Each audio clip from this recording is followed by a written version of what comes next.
Olhando um pouquinho para fora do nosso quintal, França e Alemanha advertiram Donald Trump contra a ameaça às fronteiras soberanas, depois que o presidente eleito dos Estados Unidos se recusou a descartar uma ação militar para tomar a Groenlândia.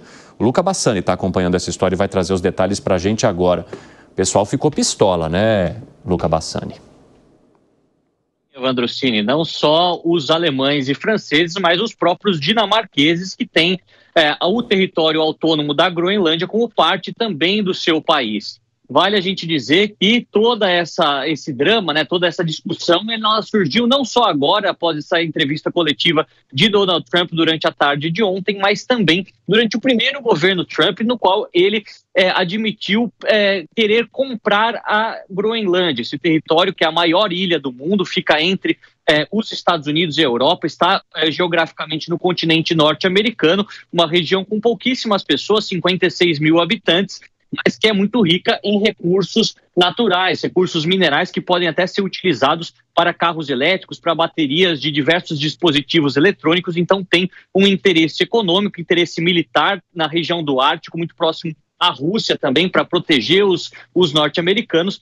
E, neste contexto, a França e a Alemanha, as duas maiores economias da União Europeia, disseram que não vão permitir ataques à Groenlândia, que de fato é um território ultramarino da União Europeia, considerando que a posse desta terra ainda está sob o reino da Dinamarca. A própria primeira-ministra da Dinamarca, Mette Frederiksen, disse que o futuro da Groenlândia será decidido pelos groenlandeses e não por nenhuma outra nação que queira interferir na sua soberania. O próprio governo autônomo da Groenlândia disse que não tem interesse em ser anexado pelos Estados Unidos e disse que o futuro desta nação, deste território, está na mão dos próprios cidadãos e, portanto, descarta qualquer tipo de junção com os Estados Unidos da América durante os próximos anos. Mas as declarações polêmicas de Donald Trump a respeito do Canal do Panamá, a Groenlândia, a própria anexação do Canadá como um Estado americano tem repercutido bastante negativamente em todo o mundo, principalmente aqui na Europa. Vamos ver se de fato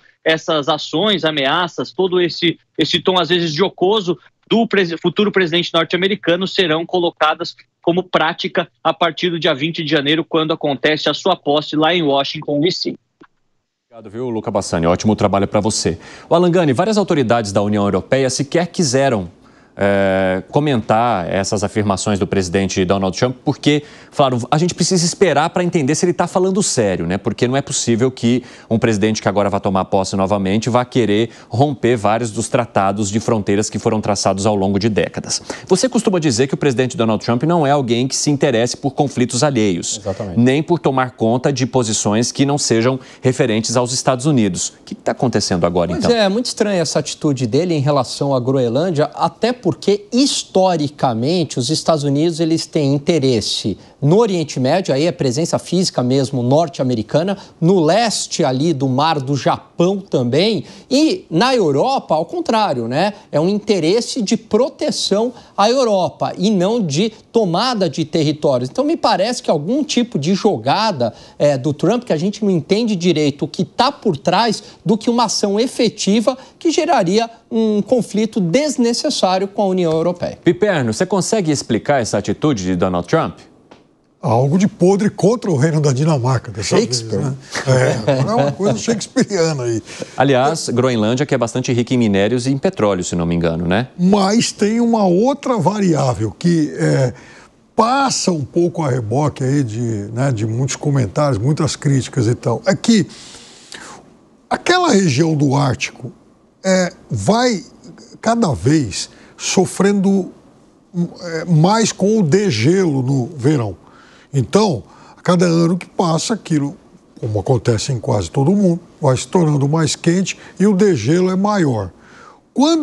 À medida em que o tempo vai passando e o degelo ele vai se tornando maior, Evandro, aquilo também se torna uma rota marítima. Então, em boa parte do ano, especialmente nesse período do degelo, o que acontece? O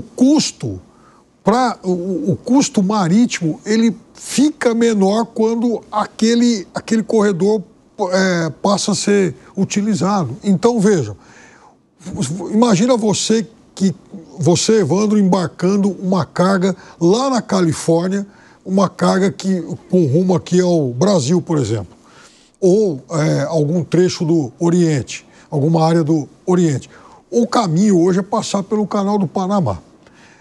Caso esse território, caso os Estados Unidos, por exemplo, pudessem de alguma forma comprar isso, poderiam utilizar essa rota na época, no período do degelo. Então, o custo de navegação e o tempo consumido se tornaria muito menor. Então, é basicamente um interesse econômico, mais um interesse econômico que ele vai se tornar com o tempo cada vez mais evidente. E isso também, de alguma forma, afeta as rotas lá para a Rússia. Para a Rússia vai ficar cada vez mais fácil chegar aos Estados Unidos. Agora, Zagarino, você entende que Donald Trump compraria essa briga ao assumir esse segundo mandato? Olha, eu acredito que existe a possibilidade. A gente não sabe ao certo quando o Donald Trump fala algo concreto ou não. Às vezes é necessário aguardar um determinado tempo. Porém, nesse caso faz sentido, levando em consideração que a Groenlândia ela já suportou, inclusive, uma base militar americana no período da Guerra Fria. Então, em termos de geopolítica, eu concordo com o que o Piperno falou. Os Estados Unidos ele tem interesse ali, em termos territoriais, no Oriente Médio. Claramente, ele já faz a defesa da Europa com base no tratado da própria OTAN.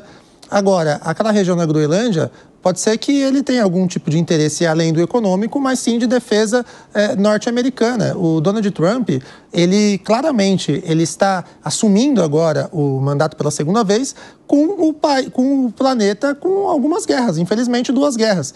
E ele tem se demonstrado muito preocupado com essa questão da soberania dos Estados Unidos. Não é a primeira vez que você vê os Estados Unidos com essa preocupação. Eu ouso dizer aqui que talvez estejamos vivendo um novo período de Guerra Fria entre, novamente, a Rússia agora, aliada ali da China, esse bloco do Oriente, com os Estados Unidos. A diferença é que agora o bloco que é composto ali pela China, pela Rússia, com essa conjuntura econômica do BRICS, uma eventual possibilidade de uma nova moeda, não é um cenário que nós tínhamos há 40, 50 anos atrás. Mudou. E Donald Trump sabe disso ao assumir agora a presidência dos Estados Unidos. Então, ele também é um grande empresário. Às vezes, vale a pena ele jogar. Ele fala, se colar, colou. Se não colar, ele vai com certeza negociar com a Groenlândia, que faz parte lá da Dinamarca, melhores taxas para conseguir utilizar ali essa rota comercial marítima, como disse o Piperno. Só tem uma coisa, é um território que não é dele, não tem direito algum. Assim como a questão do Canadá. E ao mesmo tempo em que algumas autoridades da União Europeia não quiseram se manifestar por enquanto, porque precisam entender qual seria o tom, de fato, dessa frase da fala de Donald Trump, o chanceler francês já foi um pouco mais à frente. Ele não só comentou, como mencionou, está fora de cogitação para a União Europeia permitir que outras nações do mundo, sejam elas quais forem, ataquem suas fronteiras soberanas. Somos um continente forte. Precisamos acordar e nos fortalecer militarmente, Fábio Piperno. Então, veja, querer anexar à força a Groenlândia, ou essa história do mapa lá do Canadá, é mais ou menos como o que o Maduro fez lá com a região de Essequibo. Fez um mapa lá, enfim, apontando aquilo como um território venezuelano. Então, veja, não é algum professor, algum acadêmico ou algum político lunático que fez isso. É o presidente eleito dos Estados Unidos. Isso é da maior gravidade. E mesmo que isso seja apenas uma bravata, essa história lá da Groenlândia, é o presidente dos Estados Unidos fazendo esse tipo de insinuação. Então, a Europa tem sim que refutar veementemente isso. Eu já li um livro do Trump, e o Trump, na técnica de negociação que ele utiliza, ele usa muito aquela técnica do absurdo. Então, ele fala uma bravata, ele fala um negócio absurdo, e aquilo fica na sua cabeça. Então, vai negociar um valor, ele joga o valor lá para cima. E aquilo passa a ser a sua referência, aquele valor, e aí você só consegue negociar a partir daquele valor, a outra parte. Então, não sei se também ele joga esse tipo de situação já para abrir a possibilidade de uma negociação de compra do território da Groenlândia ou de uma presença mais efetiva dos Estados Unidos.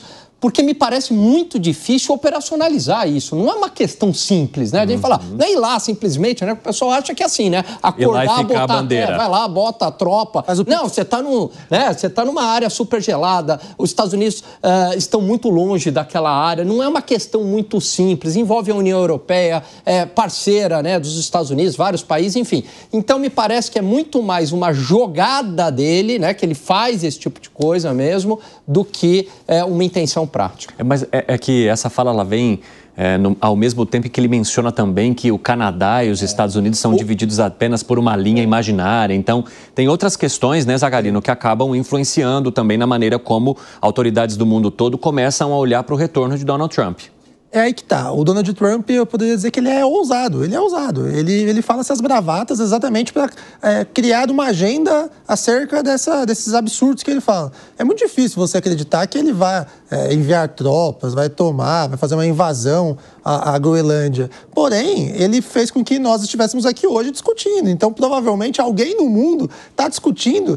Será que eles vão fazer isso? Será que não é mais fácil a gente abrir uma negociação? O que será que eles pretendem? Até porque o povo da Groenlândia, eles têm interesse de se tornar independente da Dinamarca. Então, é muito difícil até imaginar que eles gostariam de ser vendidos ali, aquele pedaço de terra. E terra que eu digo também, eu estou sendo bem, né, bem mais ou menos, porque a grande parte do território da Groenlândia é gelo. Por mais que o Piperno também esteja certo, que existe esse período de degelo, ainda assim, eles vivem lá de uma economia baseada na pesca. Então, é mais essa questão territorial para a base em termos de geopolítica militar e também essa rota marítima. Eu não acredito que o Donald Trump tem intenção, de fato, de fazer qualquer tipo de invasão. Fala, Piperno, o que foi? A Groenlândia, ela tem 2.100.000 quilômetros quadrados de extensão. Isso dá 1/4 do Brasil. Isso é muita coisa. Segundo, vocês já imaginaram o escândalo mundial que seria se o Putin chegasse e falasse... Bom, bem colocado. Eu tenho agora o desejo de anexar a Finlândia, porque, afinal de contas, a Finlândia, em algum momento da vida, ela fez parte, né, da Rússia. Ou então, vocês estão falando aí que estão aí me condenando, censurando, tentando me isolar porque invadimos a Ucrânia. Mas vejam bem, a Ucrânia, historicamente, ela teve muitos momentos em que ela fez parte da Rússia. Sim. Por que eu não posso invadir a Ucrânia e o outro pode querer tomar, por exemplo, a Groenlândia e o Canadá? Fala, Gani.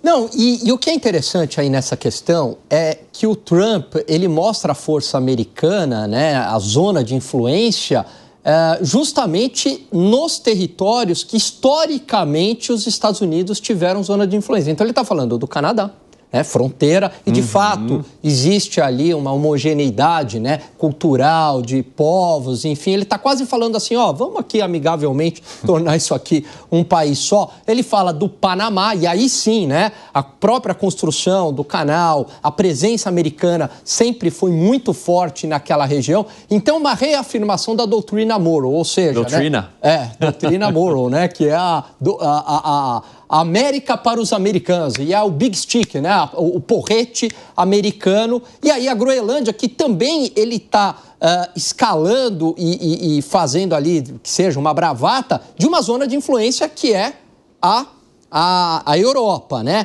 Então ele está ali no campo dos amigos, né, dele. Mas ele não está escalando, por enquanto, ele não está escalando, e não foi assim no governo anterior, ele não está escalando em relação a Taiwan, e não está escalando também em relação à Rússia. É como se fosse assim, essa briga de Taiwan eu não vou comprar. Essa briga da Ucrânia, e isso aí ele já deixou bem claro, eu também não vou comprar. Oriente Médio, aí ele já demonstrou também que ele tem questões aí até pessoais que ele quer comprar essa briga. E para a gente arrematar, eu quero fazer um giro com vocês ainda nesse tema e perguntar se vocês acreditam que com esse retorno de Donald Trump haja a possibilidade, por exemplo, de um cavalinho de pau nas relações diplomáticas ou internacionais. Gani? Você diz aqui com o Brasil? Não só com o Brasil, mas com outros países. A exemplo do que ele acabou de mencionar sobre Groenlândia, por exemplo. Olha, eu vejo, pegando o primeiro mandato de Donald Trump, eu vejo até com mais estabilidade mundial. Principalmente porque ele não mexe em vesperos desnecessários. Pelo menos foi assim durante o Essa seu fala primeiro diz mandato. o contrário, mas enfim.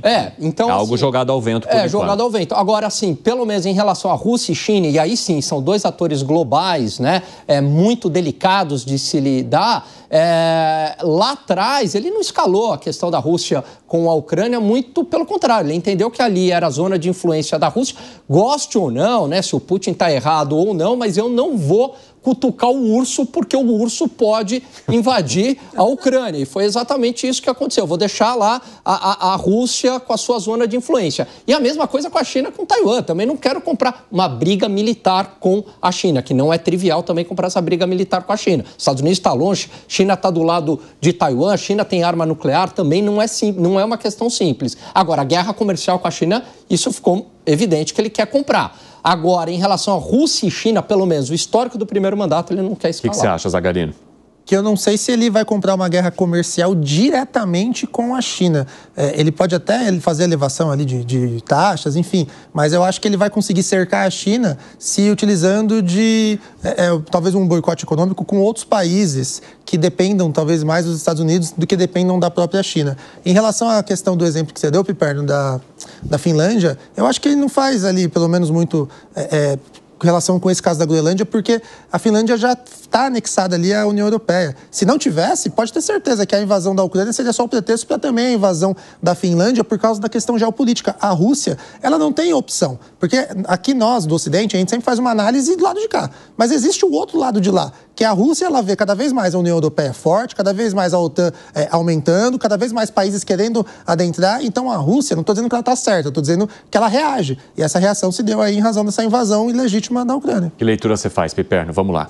Vai ser um Trump muito mais imprevisível do que no primeiro mandato, até porque ele não pode mais se reeleger. Um Trump é um presidente de um único mandato.